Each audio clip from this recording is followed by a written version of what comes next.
Buenas, mi nombre es Luis Carlos Cuero, soy fisioterapeuta de la clínica Servimédicos y hoy le voy a hablar de las guías clínicas de terapia respiratoria,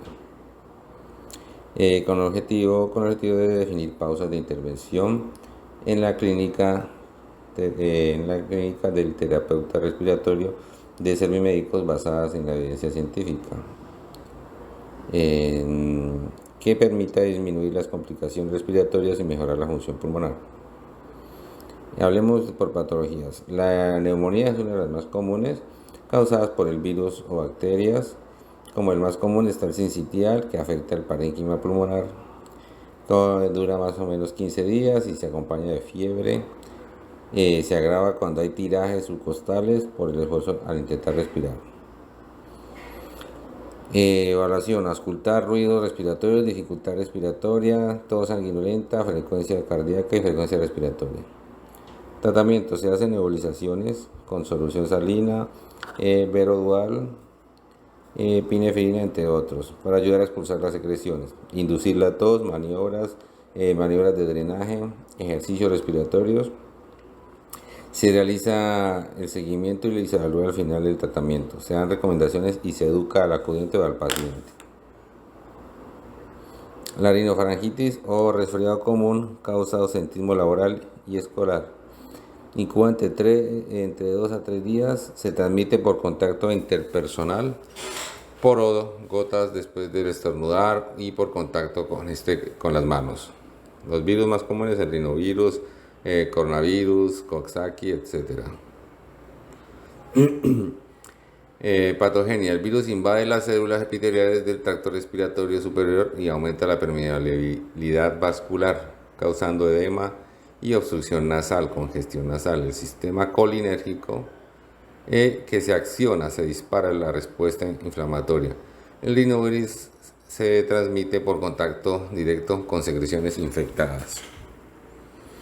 Signos y síntomas: dolor de garganta, rinorrea, obstrucción nasal. Rinorrea es cuando se bota moco, la rinorrea es cuando se bota moco por la nariz, cuando hay congestión, hay moqueo nasal. Tos iniciada con no productiva y posteriormente acompaña de expectoración. Estornudos y lagrimeo. Congestión ocular, fiebre más frecuente en niños de 3 meses y 3 años.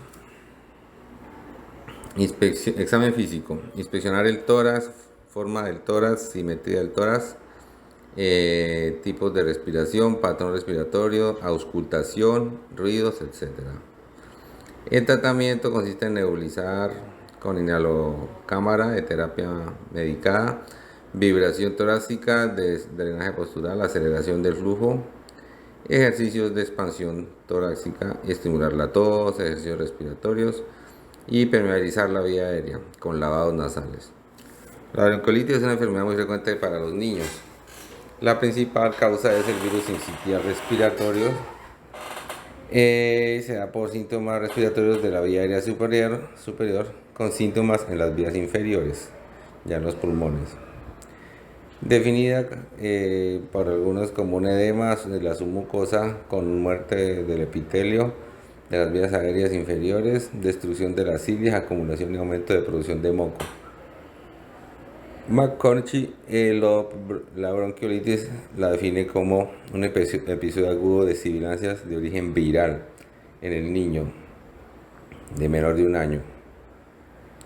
Etiología: esta entidad es de origen viral estacional. El virus respiratorio sincitial es responsable de la mayoría de los casos, pero hay otros, como la influencia de adenovirus, el sarampión, la metaneumovirus y otros. Signos y síntomas y exploración: fase aguda, inicia con rinorrea, obstrucción nasal, infección del virus durante el periodo de 2 a 5 días. La exploración es similar a las otras patologías, ¿no? El tratamiento consiste en nebulizaciones medicadas basadas en la GPC, manejo inicial de la neumonía, solución salina hipertónica, utiliza concentraciones mayores al 3% y se administra por vía nebulizada para facilitar la expulsión de excreciones. Se trata o se maneja medicamentos broncodilatadores. Los beta 2 de acción corta en menores de 2 años. El salbutamol, el medicamento, en dosis se recomienda una única prueba terapéutica con broncodilatadores beta 2 adrenérgicos de acción corta. En estos casos se utiliza el salbutamol, se utiliza también el Verodual, las nebulizaciones con Verodual, que contienen pues que hacen que se facilite el flujo de secreción mucosa. Tratamiento: vibración torácica, drenaje postural, aceleración del flujo, ejercicios de expansión torácica, estimulación de tos asistida, ejercicios respiratorios, permeabilización de la vía aérea, lavado nasal. Se requiere nebulizar, se requiere kit de nebulización y medicamentos, guantes, jeringa, etc. POC es una enfermedad obstructiva crónica, se caracteriza por presentar obstrucción del flujo aéreo progresivo pulmonar frente al humo del tabaco y la leña.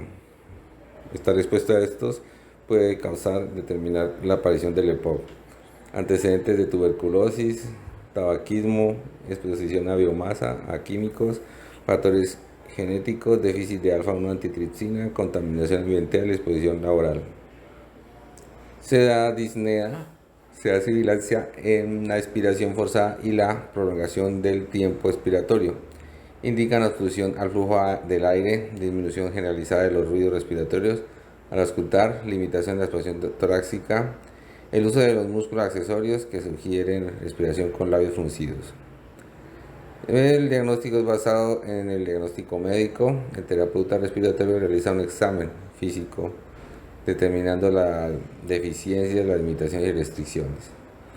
Se trata, como con otros métodos ya mencionados, ya con ejercicios respiratorios y ejercicios de expansión torácica, se le puede agregar eso.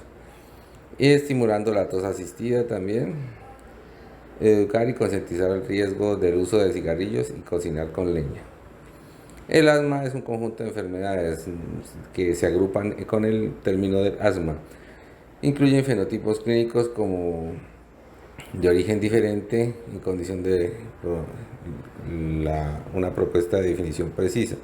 En esta condición, la propuesta de una definición precisa, las habitualmente utilizadas son meramente descriptivas, lo que ya hemos mencionado. El asma es una enfermedad respiratoria crónica, definida por la Iniciativa Global para el Asma, GINA, como inflamación crónica de las vías aéreas.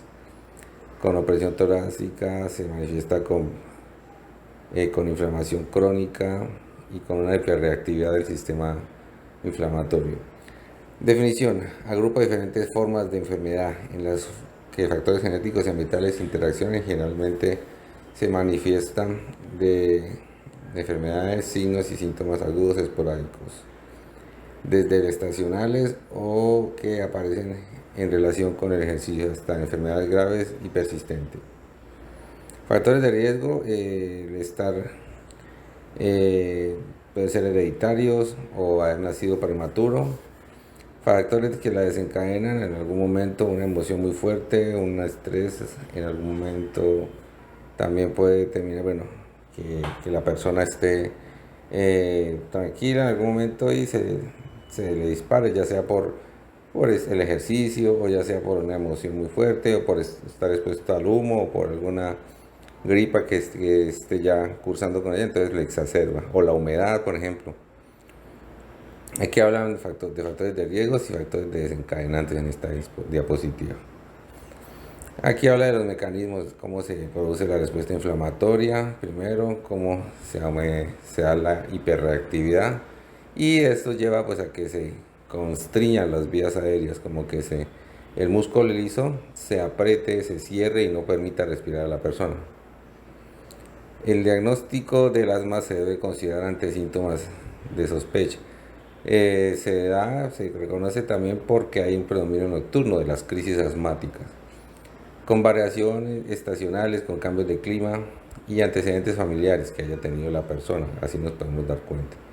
Y hay otras maneras también de enterarse, pues, por pruebas de la función pulmonar que ahora les mencionaré. Ninguno de estos síntomas y signos son específicos del asma, de ahí la necesidad de incorporar pruebas, como ya les digo que les iba a mencionar, las pruebas de la función pulmonar. Basada en el diagnóstico médico, el diagnóstico fisioterapéutico realiza un examen físico para determinar las deficiencias, limitaciones y restricciones del paciente. Gracias.